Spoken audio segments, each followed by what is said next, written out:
Hello everyone, let's start with a new chapter today, sequence of tenses.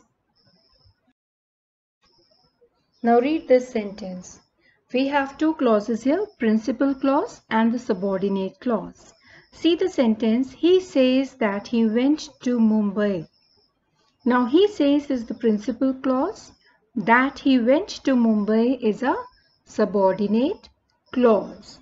Now see, it says here, it is a principle according to which the tense of the verb in the subordinate clause follows the tense of the verb in the principal clause.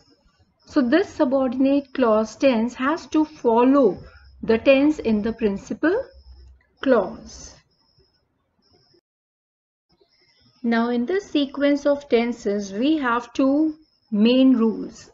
The rule number 1 says, if the principal clause is in the present or future tense, the tense of the verb in the subordinate clause can be past, present or future, depending on the sense conveyed. That means if the principal clause is in the present or the future tense, you can use any three tenses depending upon the meaning of the sentence. For example, he says that he went to Patna. She says that she will surely win the prize. Rohan realizes that he did not do the right thing. They will say that their friends have deserted them. Now see, rule number 2 is very easy. It says the past tense in the principal clause may be followed by a tense of the past time in the subordinate clause. Means if the principal clause is in the past tense, then you can use any past form of that tense in the subordinate clause. For example, he said that he had finished the work. He told me that he had finished the work last Sunday.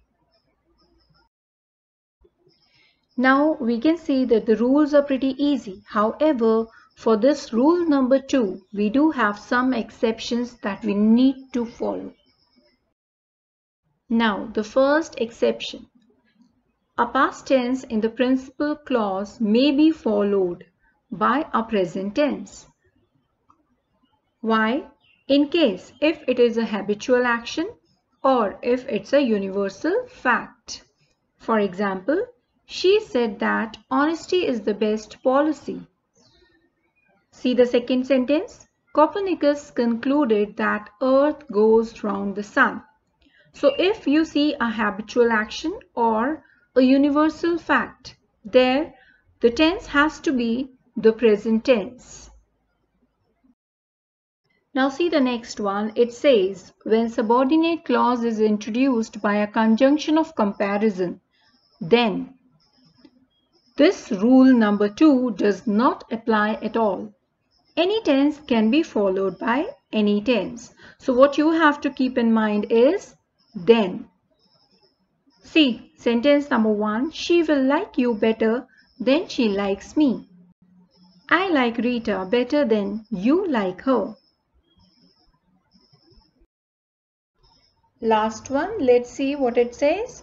When the subordinate clause is an adverb clause, denoting place, reason or comparison, it may be in any tense as required by the sense, even if the principal clause is in the past tense. For example, a sacred river once flowed where now lies the village. See the second one? She succeeded because she is hardworking. See the important point? If conjunction is introduced by lest, it is always followed by should. For example, Lata works lest should fail. Run fast lest you should miss the train. Students, please read the whole chapter from the book and then you can watch the video to understand it. Thank you.